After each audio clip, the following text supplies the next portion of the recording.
So thanks everybody for joining us. Our first AWE Nite DC, our inaugural event. We've got a great show for you tonight. I always watch Stephen Colbert. That's what he always says. So we got a great show for you tonight. A great crew representing a whole swath of the diverse XR community in DC and beyond.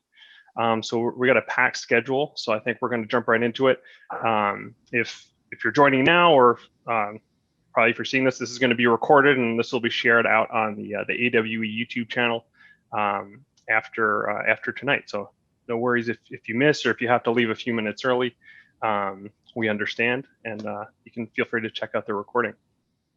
First, we'll kick it right off to Ori Imbar. He's the founder and managing partner at SuperVentures, and he's also the co-founder and the executive producer at the Augmented World Expo, our kind of title group here. So Ori, take it away.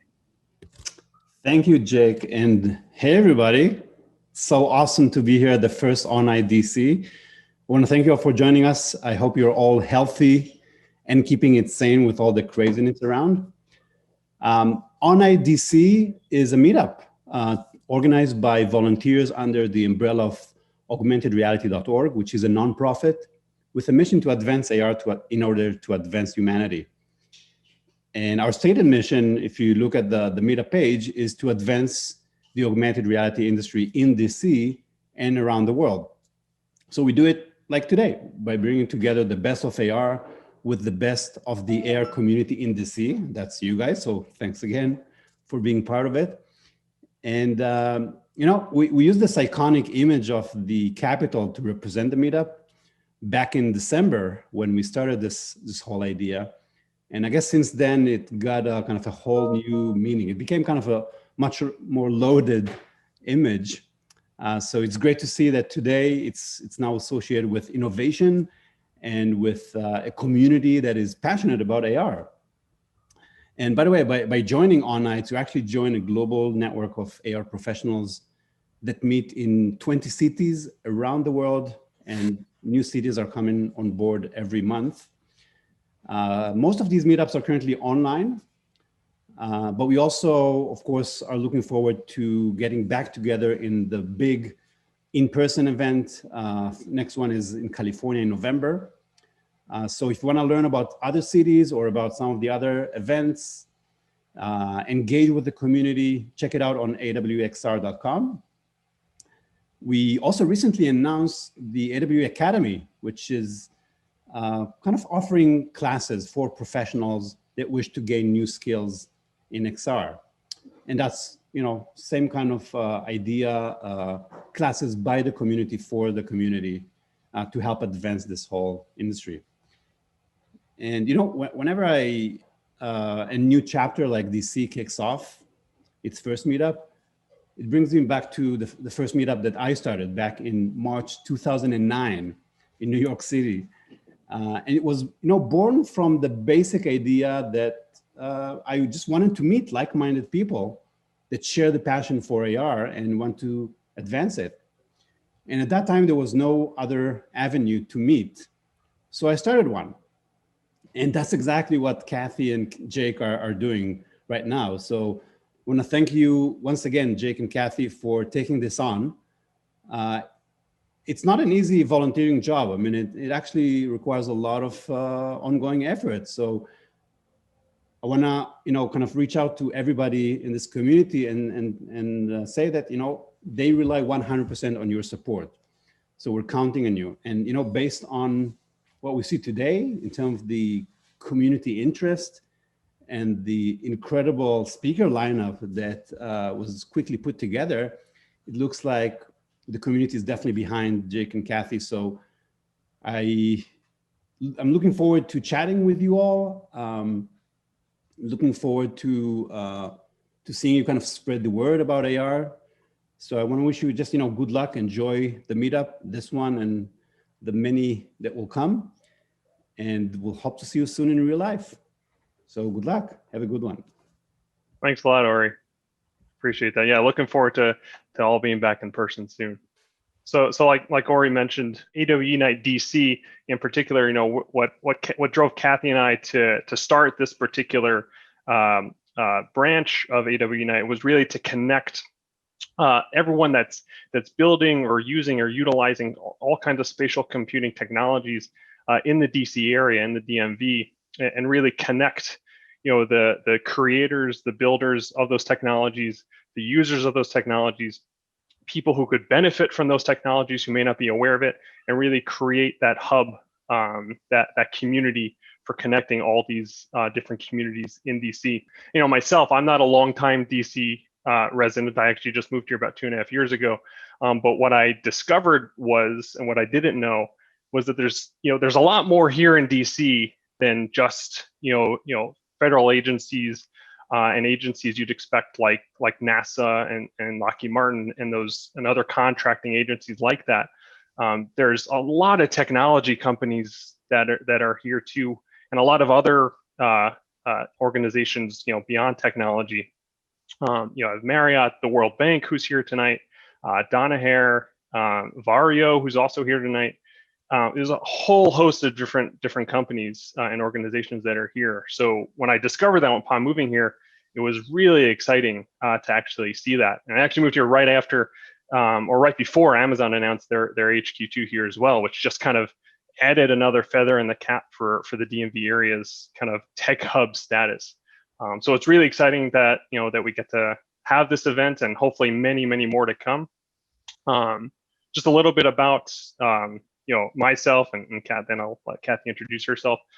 So like I said, we just founded this branch of the AWE Nites. So myself, Jake Steinerman, I am an augmented reality engineer with PTC. For those who don't know PTC, you may know Vuforia. That's a long-time AR development platform. So PTC is actually the parent company behind that. So I luckily have the opportunity to work full-time in augmented and mixed realities. And a lot of our customers and people I get to work with are here in the DC area. So I'm really excited to get to continue to work and talk about AR beyond the 9 to 5. It's something I've always been passionate about. So this is looking forward to everyone I'm going to get to meet. Hopefully, if you're on here, we can chat afterwards, maybe meet up in VR. Yeah, I'm looking forward to a lot more events. Cathy, I'll hand it over to you. Thanks, Jake. And when Jake and I connected about doing this, we were like, we need to do this. We need to do this together. We're both fairly new to the DMV area. I've only been here 1.5 years, but it's home now, and I'm really excited. I love seeing how the community, the XR community, is coming together, thriving. If you see any of my posts on LinkedIn, you've probably noticed that I say what happens in the DC area with XR matters for the rest of the industry, and I wholeheartedly believe that. I know we're going to get into some discussions on those things. So for those of you guys that might not know me, my name is Cathy Hackl. I am a futurist at my core. I also have my own consultancy called Futures Intelligence Group. I currently actually work at Amazon Web Services, but I'm leaving Amazon Web Services to focus on my consultancy, which is booming and helping several companies here in the DMV area grow, XR companies that are located here. So very excited about that. And yeah, when we started thinking through, what we were going to talk about for the inaugural AWE Nite DC, we said we want to enter this with excitement and bring as many different voices together. So we got all kinds of folks. So Jake, I don't know if you have another slide with our speakers. Perfect. We want to bring people that work here in the DMV, that work in XR, or that are using XR across different parts and verticals. So I want to introduce our panel for today. I will introduce each one of them very briefly, and then we'll kind of jump into allowing them to tell us a little bit more about what they do. So I'm going to start with Jimmy Vanstein, Senior Program Manager at the World Bank. Jimmy, can you tell folks a little bit about what you're doing in your space, and then we'll move over to John. Thank you, Cathy, and everybody. I'm with the World Bank. I'm the Senior Program Manager for the Interactive Media Services inside the bank. So essentially, we have an internal service that we provide to support anybody in communications, operations, learning. So we can use VR and AR tools to help out in the mission of the World Bank, which is end poverty. So that's my quick intro right there. Thanks, Jimmy. And then we got John Burwell, Global Lead of Simulation and Training at Varjo. Welcome, John. And for those of you guys that didn't know, Varjo's HQ in the US is in DC. So that's why we needed to have John on this. So, hey, John, can you share with folks a little bit about what you do? So, hey, thanks a lot for having us here on this meetup. We look forward to participating in this more. My job is really working with customers primarily that are using, augmented, virtual, mixed reality for simulation and training applications. And that kind of spans a lot of different tasks, from working with software developers that are looking for ways to do implementations, using Varjo's technology. And then I also spend a lot of time with customers trying to really understand the needs for them to come up with transformational training and how that can be done using augmented and virtual reality. Awesome. Thank you, John. And then we have Liz Hyman, the president and CEO of the XR Association. I had the pleasure of meeting Liz at some point last year when I was with Magic Leap and helping with the Magic Leap DC office. So Liz, tell folks a little bit about what you're doing here in DC. Yeah, great. First of all, Cathy and Jake, thank you so much for inviting me here tonight. This is fantastic. It's wonderful to see so many people turning out for this. I lead an industry trade association, and it's the XR Association. Hence, we're focused on mixed virtual augmented reality and technologies that have yet to be invented that are immersive and exciting. We represent the broad ecosystem of the XR industry, but we were founded by the hardware and technology platform companies. Just as of the end of last year, we are expanding our footprint in terms of the types of members that we would like to have. So very exciting in that regard. And we focus on a few things. One, on research and best practices. And we put out a developer's guide that we're very proud of, that not only helps us in terms of giving good, sound advice to developers and technology platforms about ways to help the user experience or make an experience more accessible, all of those things. But it's also something that we can share with DC audiences. And that leads me to sort of the second major thing that we work on, and why I'm here today, is we're all about public policy and making sure that lawmakers and other government stakeholders are educated and aware of XR and its implications for the economy, both on the consumer side and the enterprise side. And so we will use things like our developer's guide to help, again, explain what it is that this industry is doing and how forward-leaning we are. And then the third thing that we really focus on is just broad awareness for the industry. It's such an exciting time, and we want to share, as you all do, all the great stories and use cases and applications and get people really excited about XR and where it's headed. So that's a quick summary. Thanks, Liz. Really appreciate it. And then we have Lieutenant Colonel Jake Sotoriatas, the Chief Futurist at the Air Force. Hey, Jake, can you tell folks a little bit about what you're doing? You obviously have an amazing, amazing role at the Air Force. Thanks, Cathy. It's so awesome to be here with you and with the other panelists. This is really exciting for me. We've gone through, I think, this last year of upheaval, but also really a revolutionary year of implementing a lot of strategic foresight and futures methodologies at Headquarters Air Force. And technologies such as VR and AR are really groundbreaking in terms of redefining how we are looking at national security and how we're helping the most senior leaders in the Defense Department and the intelligence community tap into these breakthrough technologies to be able to make better decisions and develop anticipatory thinking. And so these kinds of projects where we're able to put futures products into a VR or AR format are really at the cutting edge, I think, of defining how we're going to tackle our national security problems in the future. So really exciting, untapped potential, amazing potential moving forward, and excited to talk about all this with you. So thanks so much. It's great to be here. So thank you. So I'll just get into it. I'm going to ask each one of our panelists the question. Then we're going to have some questions for the whole panel, and then we'll open it up to Q&A from the audience. So I'm going to start with Jimmy. So Jimmy, the World Bank isn't really the first organization that people think about when they think about XR. But I would love to know more about some of the projects that you're doing, especially you wrote an article that really spoke to me recently, and I urge everyone to read it. I'll share a link in the chat about how VR can be used for policy design. So maybe tell folks a little bit about the projects that you guys are working on, which are truly fantastic, and then about VR and policy design. Awesome, thank you, Cathy. So yeah, the World Bank's goal is to end poverty, which is not a small feat there. We are really just a small group inside the World Bank that are supporting anybody that needs to use these technologies to deliver their programs. So you can imagine anything. So when you first started thinking about poverty and VR, then obviously the communication aspects and the empathy and creating documentaries that will take you to meet all these beneficiaries is very important. And that's how we started in this. And following up on, you know, what we've been seeing out there at the beginning of the VR booming. But as we started playing more with the technology, we realized that we can really help the day-to-day of our operations.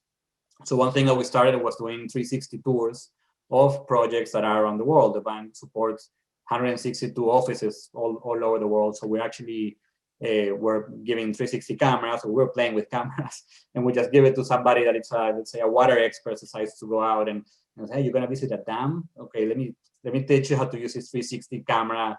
And at the beginning, there weren't many cameras around, and then we started creating 360 tours with them. So very exciting, which actually created the base now with COVID, when nobody can travel and nobody can actually go visit these projects.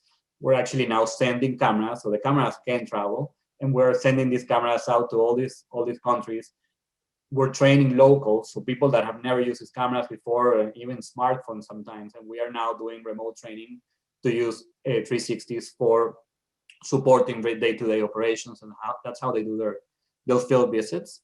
We also do it a lot for learning, so we create diversity and inclusion, fully immersive VR experiences for internal use and for teaching. So that's been ginormous. And now with COVID, all the communication efforts, so what I have behind me, I'm not in the World Bank building, so we actually do a lot of internal events, exhibits that will actually bring our staff or our external partners into our building, so they feel that they are there. Everybody misses the building. It creates that sense of nostalgia now that COVID is so important on that end. And then we create, in this case, was an exhibit for that was going to come to the World Bank from photos from Argentina, of photographers in a small community. And we're actually now, you can actually walk in this space and then see these photos from these kids and connect with the artists and all that. So we hope to use this more impactful, like you're saying, on policy making. We have CERT teams that are actually taking this in Asia and do like different groups and panels where they bring people inside headsets and show them. In that case, a project you read, it was an urban project of a park, and they would see a park in this original state.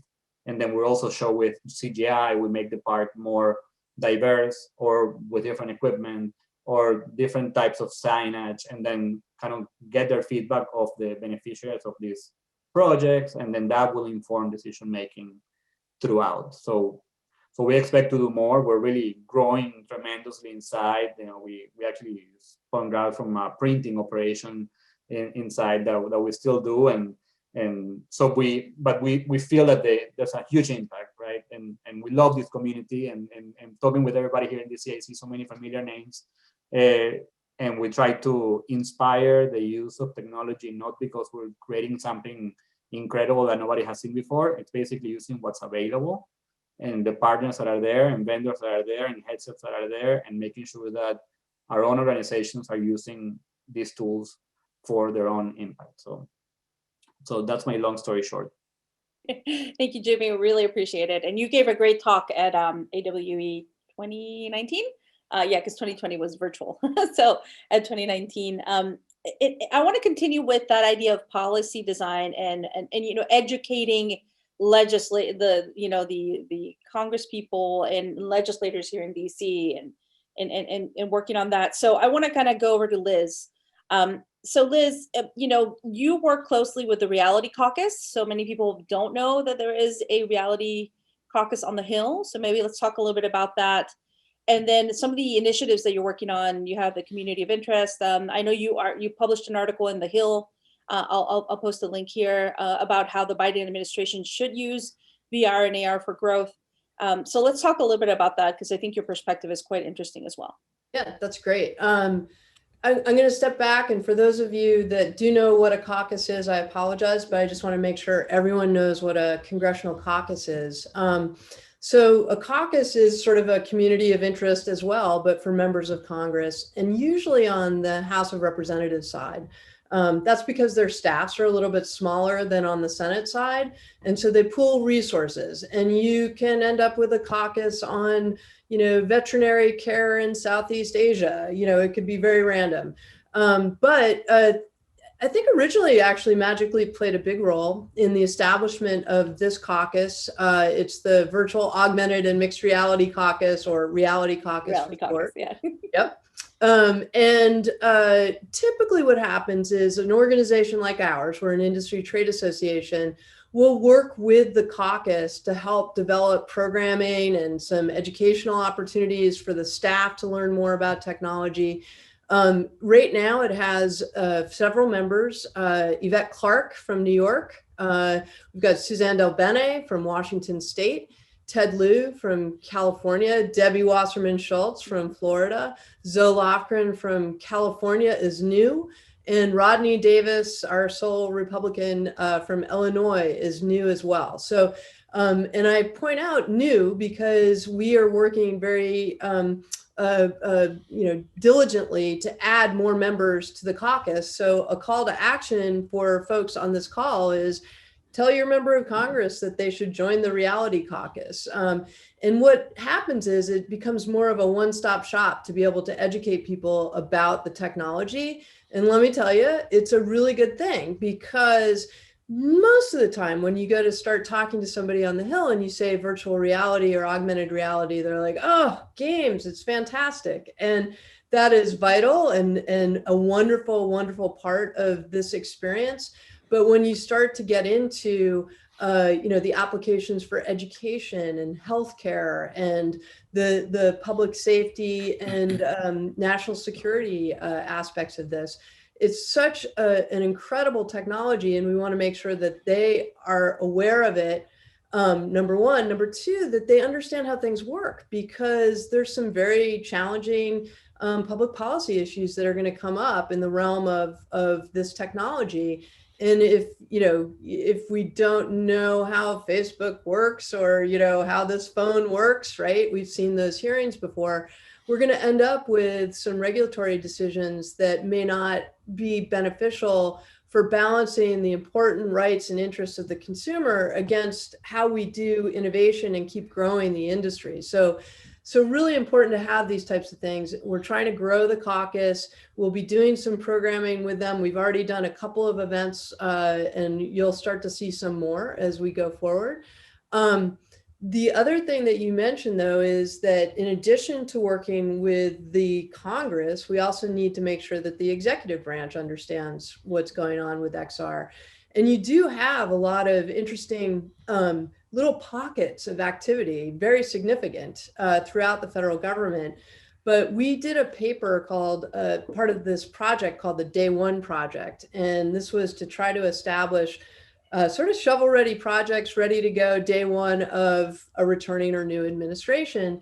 And in that paper, we talked about the need for better organization within the executive branch to really coordinate and support and be an uplifting partner, if you will, around these types of technologies. And then we came up with a couple of very specific ideas that we thought would be good and sort of captured, particularly as you look at the Biden administration coming in, this sort of build back better concept. So we looked and we saw, oh, okay, the number one area of job growth right now happens to be in solar panel installers. So what if we could use existing government programs and add in or amplify a virtual or augmented training reality for folks who are installing or maintaining these types of solar panels? And that would be great. Same thing for nurses. With COVID and the pandemic, we've seen, obviously there was a shortage before COVID hit, and now certainly, we have great respect and need for more nurses. So again, the application of, learning and training for nurses, I think is just an outstanding example. So I say all of this, that we're really trying to come up with some very specific ways in which to highlight some of the opportunities that are in the government, and really build sort of a broad-based support and understanding of the technology. And then the last thing, and I apologize, this is a bit of a shill, but tomorrow we're doing a webinar with Nist. And that's also part of our mission here, is not only to support public-private partnerships, but to help connect this community with those public-private partnerships. So this particular webinar is open to everybody. I encourage you to get on xra.org. And they're going to be talking about funding opportunities, a brief overview of their extended reality community of interest at Nist, as well as public safety communication research that they're doing, how it ties into FirstNet, which has money available for interesting projects. So that is going to be a great conversation, and one of many. We hope to do a series throughout the year of other agencies that are doing interesting projects that everybody should know about and have an XR component. So I'll leave it at that. Thank you, Liz. That's great. No, it's a really important work. So now I want to go to Jake Sotoriatas, Lieutenant Colonel Jake Sotoriatas from the Air Force. So Jake, I want to talk a little bit about this, because you are the Chief Futurist at the Air Force. You and I have been working on a project that is quite interesting. It's a VR, it's a hologram project, and it is a VR project. But maybe you can share with folks a little bit about that project and why these technologies are so relevant. And fun fact, I will share that that Jake is, as I understand, the first person at the Air Force to get volumetrically scanned to become a hologram. Let's call hologram, but Jake, yeah, can you share with folks a little bit about why, what the project, and also why these technologies? Absolutely, Cathy. Thanks again. It's such a pleasure to be here. It's exciting to talk about all this stuff. So the project has to do with one document that we worked on, one analytic project that my office developed, which really had at its core an attempt to examine the second and third order effects of COVID-19 in the national security realm. So, how do we examine geopolitical competition in the wake of the pandemic? What does that do to things like competition in space, to things like geopolitical competition for China's Belt and Road Initiative, for transatlantic relations, disinformation campaigns, right? All of those things that we put into our comprehensive report. And as the futures branch for the Air Force, trying to help the Air Force, the Department of Defense, and the intelligence community think through some of these really wicked and complex problems, which were made even more difficult and more challenging by the pandemic. So we put this report together, and if folks are watching here and listening in, they can access the report, which is an unclassified report. It's www.afwic. Putting the link, so we're good. Okay, you put in the link, so people have the link. So the report is accessible. But it's one thing to read the report and sort of look at the document and distill a few talking points. And as everyone here, I think, is keenly aware, it's a completely another matter to be able to put on a VR headset and then step into those scenarios and feel and understand what it's like to be in that environment. And so if you can imagine what it would be like for our most senior national security leaders to step into a scenario of a systemic collapse or a systemic transformation or a continued growth scenario where you have a completely different set of variables in our security environment than we're dealing with today, and then allow them to make national security decisions based off of that VR report. I think it completely shifts the paradigm on how we are communicating intelligence and national security information to our senior leaders. And so it's really an honor, I think, to be a part of this inaugural cadre of folks that are really driving this initiative. And as we're working with folks like Cathy and Avatar Dimension to make this a reality in the next coming weeks and months, we're looking forward to rolling this project out and getting it into the hands of our Air Force Secretary and Chief of Staff. And really, I think this is just the beginning of what I think is going to become the norm of how senior national security leaders consume information and then make decisions in the future. So it's kind of the future of futures analytics, if you will. I love it. And when we were working on this project, Jake got his first VR headset a couple months ago, and if you ever want to play him in Echo VR, he's he's a good player over there. I'm getting there. You're getting there. Awesome.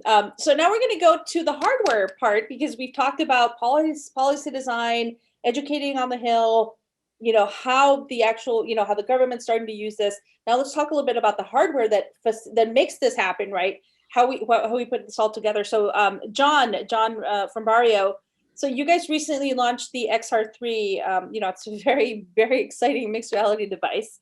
So what are the ways that it's being used in federal aerospace and defense? Like, what can you share with us? Well, that's really the exciting area where it's in the most use right now. So I think there's really 4 areas where we're seeing a lot of uptake in the products, and these are with enterprise type customers that are really looking for the quality and the resolution that our products bring. So that's what's really different about our products, is that they provide that human eye resolution so that you can read text at realistic visibility ranges, and you can see objects in there as you see them in the real world. And then we also have a lot of mixed reality capabilities that we've really added to the XR3, particularly with a LiDAR sensor and other tracking equipment that we've put into that headset that has a lot of people interested. And so probably the largest area where we're doing work right now is in the simulation and training community.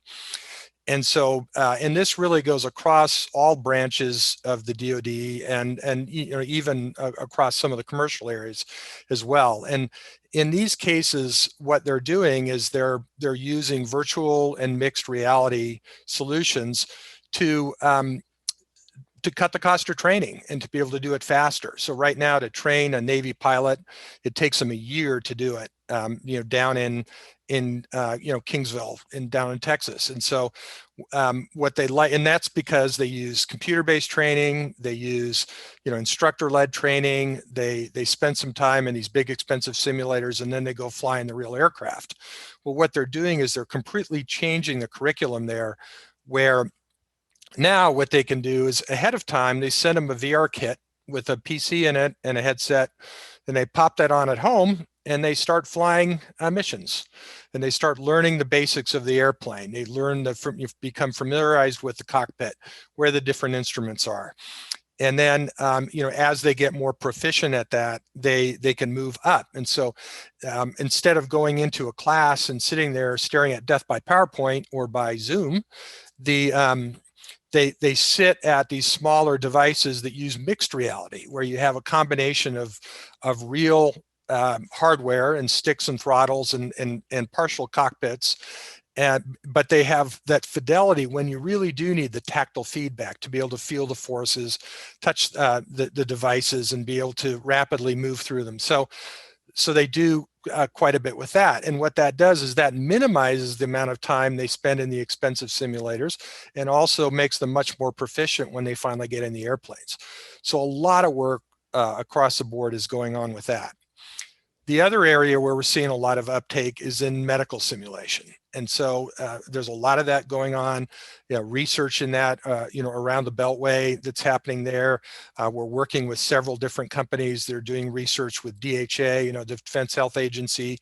And there, what they're doing is they're trying to look at ways to do very similar things, to train faster, to be more effective, to use, real patient data to actually rehearse surgeries, in a virtual environment or in a mixed reality environment, which I think is really interesting. So the way most of that's done right now is with mannequins. And so you have these physical mannequins, you move around and push. But what you can do with that is you can put QR code markers on those, and you can put other registration points on those.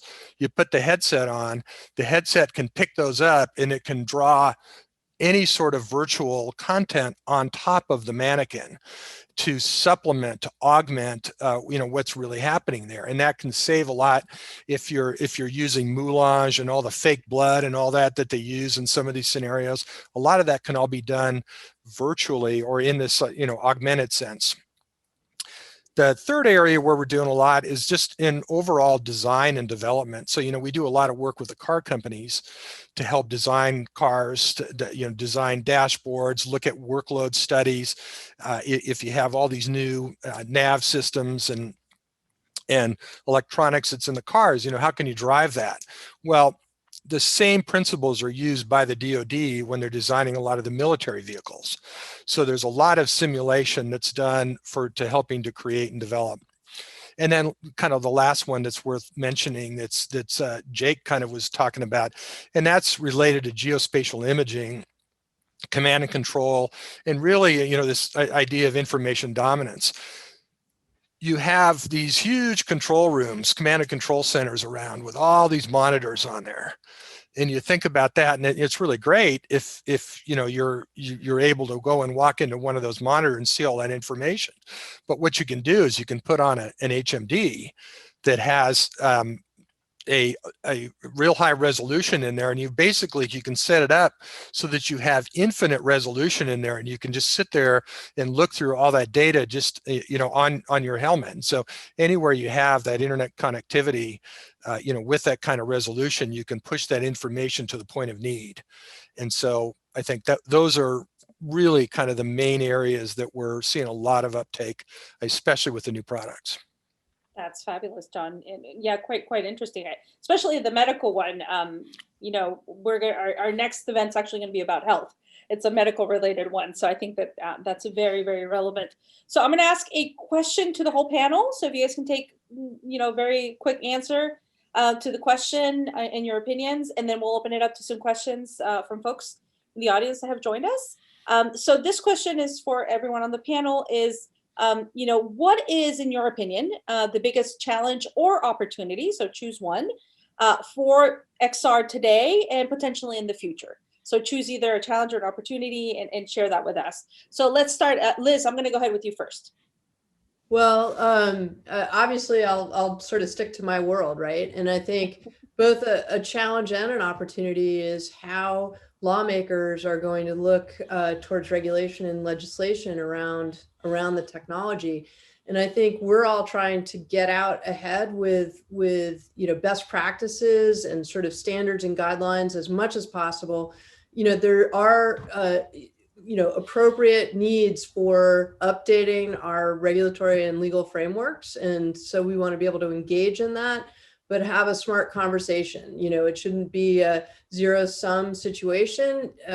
We want to be able to explain some of these amazing use cases so that when facial recognition comes up, we understand, yes, there are some very legitimate issues that we need to address, but there are some really amazing applications. So how do we balance that conversation? So I think, just sort of sticking to where I live, that's probably both an opportunity and a challenge, or a challenge and an opportunity.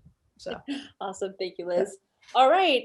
Now, Jake, what are your thoughts? I think Liz has it right, and I'll just kind of extrapolate off of that, which is that I think we are still sort of in the initial phases in many cases within the Defense Department, and then especially within the Air Force, of getting broad accessibility to the technology and making it more, I think, mainstream and of the norm. I think people are quite aware of the potential and what it can do, but I think it's initiatives such as these and having these kinds of open discussions and dialogues, and really giving, I think, the attention and the focus that is required to be able to show exactly how you can transform a lot of our ongoing initiatives, and frankly, how you can you can save, how you can cut budgets, how you can really achieve things that would not otherwise be possible through these kinds of groundbreaking technologies,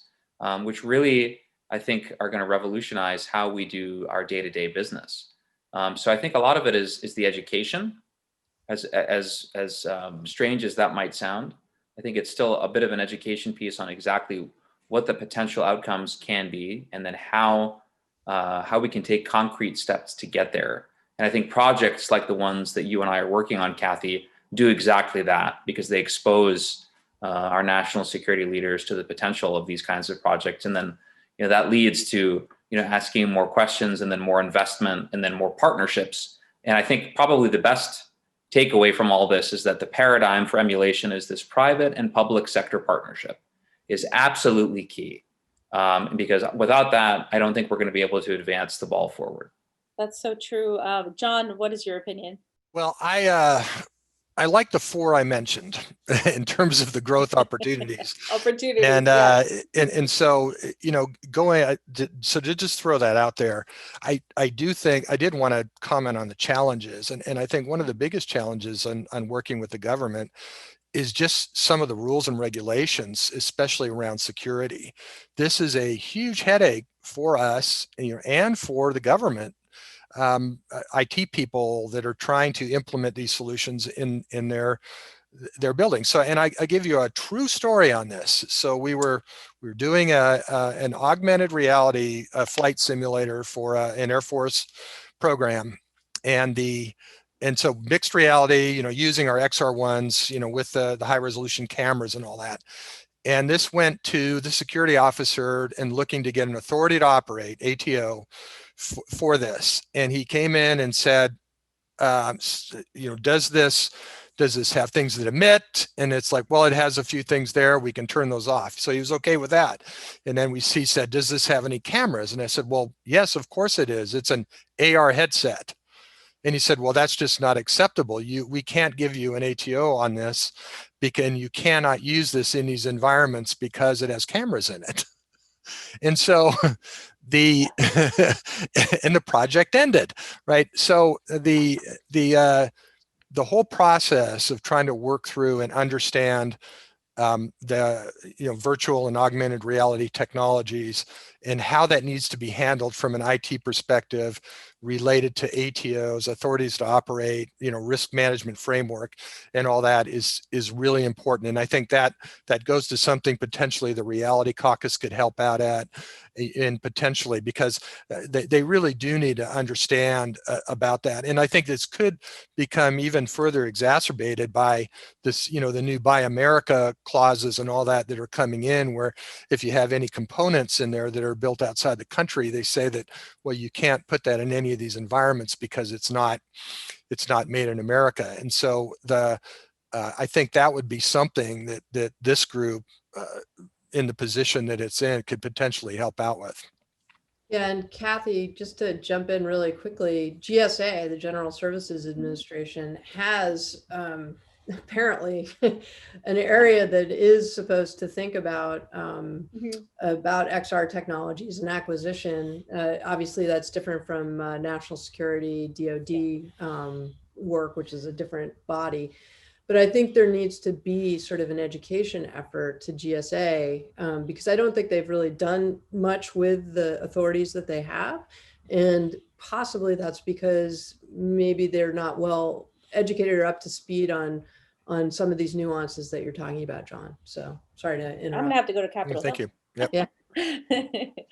Jimmy, what are your thoughts? I mean, you come from a completely different angle on the challenges and opportunities. Yeah, totally. I mean, what we see is that, as from a consumer perspective, in a way, from the enterprise side of an organization like the World Bank, which is not as large as many other corporations, let's say, it's almost impossible to think to actually do a full deployment of VR headsets in the organization. Currently with the equipment that we have today and the plans that the great Oculus provides us or anybody else, it's not really feasible to come in and say, I need $15 million to do a full deployment of headsets. And in our case, we create content for our own decision makers to use. And then I wish I have a headset in every conference room or at every house now. and they can pick it up and actually see a project and use it for their own day-to-day. And this happens, I guess, in every branch of the government as well. But the hardware is not ready, the plans are not ready, and you still see them focusing on the gaming side. And then that's why we end up being more of the on-location VR applications, where I can have an event and I have the decision makers and I put their headset on, like it was Clouds of Zero all over again 5 years ago. So we're still kind of doing the same thing. And to me, the most interesting thought, and not many people think about it, is that we are servicing the world, and people that don't have access to connectivity, they still struggle to get a smartphone. They struggle to get a computer, and they end up doing everything in their phones. We've seen all this now with COVID and access to education, and how they've been kind of going through all these communities around the world, or even advanced cities. So we're very early, and we're still in this bubble, and we need to understand that we are playing with VR. We're privileged to play with all these headsets and the new ones that come out. But the reality is that to really do this in the city that we're at, which is DC, right, then it's a huge endeavor. But think about doing this in Niger, Nigeria, Rwanda, in Turkey, whatever. It's not an easy situation to think that we're really going to get there. So how we're going to get there, I have no clue. But what we're trying to do is at least create the content for it. And once we get to a better point, then we can actually start using it. Because without content, hardware doesn't mean a thing as well. So. Love it. That's great. That's a great point. So now I want to open it up. We probably have time for maybe 2-3 questions, maybe. Jake, Steinerman, you let me know how we're doing on time. But I want to open it up to questions. So if anyone wants to kind of turn on their video and turn on their mic and ask a quick question, we'd appreciate it. So yeah, go ahead, Michael. Yes. Hi, everyone. Michael Robbins. I'm here with my colleague, Cecily Darden-Adams. We're working at the local level in DC and have for a long time. And but I also worked for the Obama administration, the department and the White House for a long time. You know, we constantly balance this dichotomy between like being in DC and talking about Washington, DC, but not actually doing anything in the community that we live. Cecily and I are doing work in the community we live. XR is a big part of that. I want to hear, like, is anyone, you know, as we talk about the World Bank doing work in Niger, you know, we're not there in DC. Like, who's doing work here? Who wants to work with us on that? I'll jump in. I mean, I think that's a great question. And our association is about 1.5 years old. So, and has certain areas that we've sort of staked out. The other thing, you know, we did a panel discussion on Zoom, you know, with CQ Roll Call about the impact of distance learning. How do we supercharge it with XR? But I think, you know, Michael, it would be great to hear, like, you know, how do you get together with, you know, JFF or some of the other organizations that are here to make it a reality on the ground for students that want to take advantage of it. There's also, obviously, I think mobile AR is probably the best way to go with young people, because we don't know fully what the implications are with the HMDs. And a lot of work needs to be done. But for high school students and above, like, how do we, you know, I'd love to hear what organizations and schools you're working with. Yeah, so, you know, we take a different approach where, you know, the work that we're doing comes out of the MacArthur Foundation. Mm-hmm. And the Cities of Learning Initiative, which is how do we use technology not to replicate what's happening inside classrooms, but to really connect learning everywhere it happens across school and community and online spaces. We've been using learning playlists and digital badges to do that work. I spent a good bit of time talking with Ali about this. I know Cathy, you and I have talked a little bit about this as well. You know, we also have been working with data scientists and AI and blockchain folks. Like, we have a lot of tech plans, but like, we got to bring people to this in a way, because there's such a gap between where people are and just like the current state of what's possible. So we held a design session. This is anchoring sort of our ideation around the creation of a Pokemon Go for learning. So our community is full of, and I'll put a link in the chat to that. And you can see sort of more on our website at learningpathmakers.org about sort of our bigger picture. But, you know, we have to get something that people can wrap their heads around. And we think too that mobile enabled, mobile device based AR, particularly as we look to emerge from the pandemic and reconnect in different ways, hopefully much better ways than we've been connecting digitally right now, looking at the last couple of weeks, right? So we really think that AR and not by necessarily just using XR for learning, but actually putting learning at the middle of XR, right? And so that we have a different conversation, we have a different focal point, one that in fact unites us instead of the stuff that's been pulling us apart. Thank you, Michael. That's great.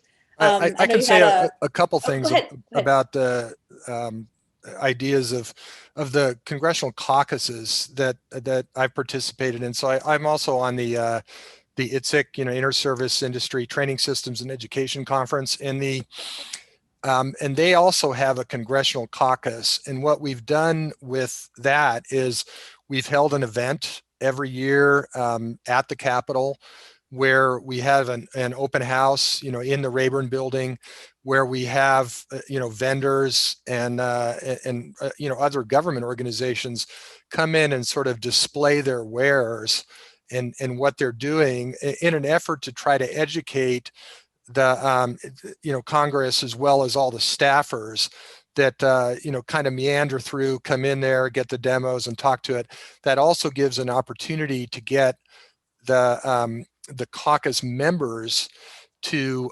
participate and come in and give speeches and things like that. And that's actually replicated in Orlando every year when they do that at the ITSIC conference.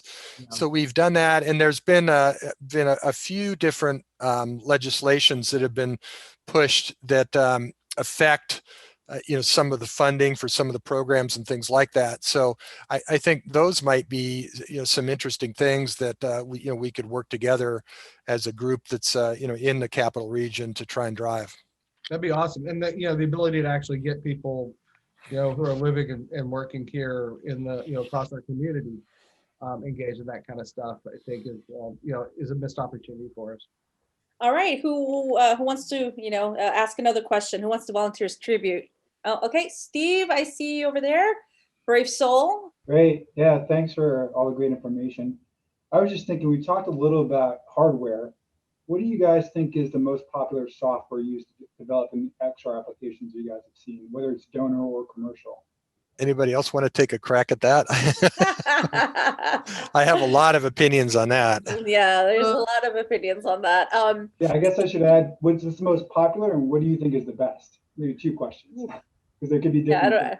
Yeah, I work with a lot of those software companies. I don't know if I'm going to take a stand on that one, but yeah, I'm a little biased, so I'm going to bow out of that one. So. I will say, just as a matter of humor, I think it's HTC has a program called Ovation, which is a how to learn how to deliver a speech, right? So you're in a virtual audience and it tells you you're looking too much to the left and not enough to the right and all of that. I believe that's probably the most popular software application on Capitol Hill because they all want to deliver speeches. So I'll just leave it at that. So. I think what we see at Vario is that there's a whole bunch of companies with legacy software that have been around for 20 or 30 years that do image processing or that do, imagery for flight trainers, or that do certain design tasks that Ford or GM or others have been using forever. And they've tried to slap on this VR module thing that is a real sort of afterthought that, rather than kind of going back from scratch and designing something, from the ground up, that's really going to take advantage of the, virtual and mixed reality capabilities. And so it's a hodgepodge of stuff that's out there that is, that's getting better, that's getting, more refined and more efficient in addressing some of the needs. And I think that there's sort of not one, it's all becoming very siloed toward specific user applications. Like there's some medical stuff that's got some medical apps, and there's some geospatial stuff that is interesting to the Intel community that's developed in some skiff somewhere. And so that's what we see. And then there's just a huge bunch of other ones. I mean, we just started a formal partner program for Varjo devices, and we launched that, and within a couple of days we had over 250 applications to become part of the partner program. And I looked through every single one of these things, and I'd say, you know, of them I knew maybe 10 or 20 of them. The rest of them I had never heard before. So it's a huge amount of innovation, a lot of startup excitement with people saying, hey, you know, we could do this with this, that do something different that we haven't thought of before. And so it's really in the early stages, which I think is pretty exciting for all of us.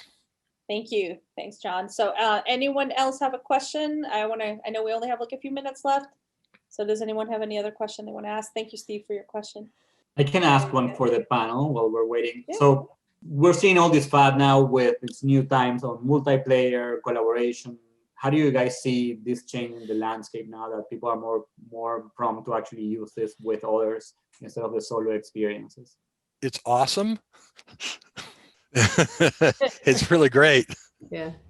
When it works, it's just fantastic stuff, and it just the applications just balloon. You just think really basic things that we're doing right now is, you know, we're going from single seat aircraft training to pilot and co-pilot, you know, side by side, so they can see each other and interact. So it can be as simple as something like that, you know, or something really more complex where you have you're doing geospatial imaging, you know, command and control application where you have 20 guys standing around a virtual sand table, and they're all you know, they're all distributed in different parts of the world. They call in, you can actually see each other and interact. So it's really exciting, and we're just starting to scratch the beginning of that. Yeah, and Thanks, I John. was thinking, Jimmy, in reference to something you mentioned earlier about how to get other countries access to the technology.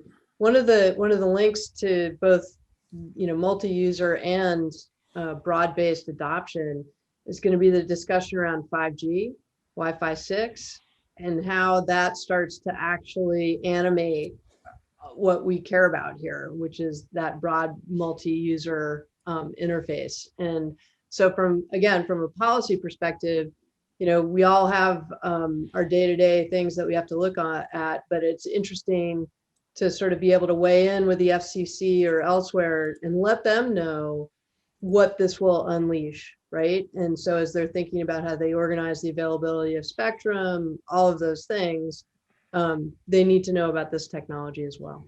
Awesome. Thank you, Liz. And I know, Christine, you've got a question, but I think we need to start shutting this down because I think we've gone over. So Christine, if you want to write your question in the chat, we can try to make sure that we get it to the right person. We'd appreciate that. So before Jake closes this out, I do want to thank all our speakers for being here and you know, sharing their time with us. I'm very excited about the project I'm working on with Jake, obviously. So we'll be sharing more about that in the future. So thanks to everyone. I know, Jake, you're probably going to mention our next events, you know, related around health and some of the things coming up, but yeah, if you want to close that out. Yeah, thanks, Cathy, and thanks all our panelists for kind of getting us kicked off in our first AWE Nite DC event. So this is, I think, went really well. I think everyone, really enjoyed it. I definitely enjoyed the conversation. So yeah, like Cathy said, we're hoping to do many more of these. Hopefully sooner rather than later, we can get back to being in person, but time will tell. So yeah, we're hoping some of our next events, we're hoping to do things, of course, more specific, more topic focused. So of course, with DC, want to have events focused specifically on policy, and maybe another event focused specifically on healthcare. Of course, very relevant today. If anyone there has any specific ideas or specific things that you want to see, like education, of course, a topic that came up today, let us know, and Cathy and I will work to make sure we get a great panel or a great group of speakers who can focus on that and drive a really great conversation around that particular topic. We want this to be a really valuable event and community for everyone attending. So definitely reach out to Cathy or myself, and we'd be happy to talk about those topics with you. So on that note, thanks everybody for joining, and we'll hopefully see you in the next one. Okay, thanks everyone. Thank you. Thank you. Cathy. Excellent. Yeah, really appreciate it. Have a great night, everyone. Switching. Bye bye. Take care.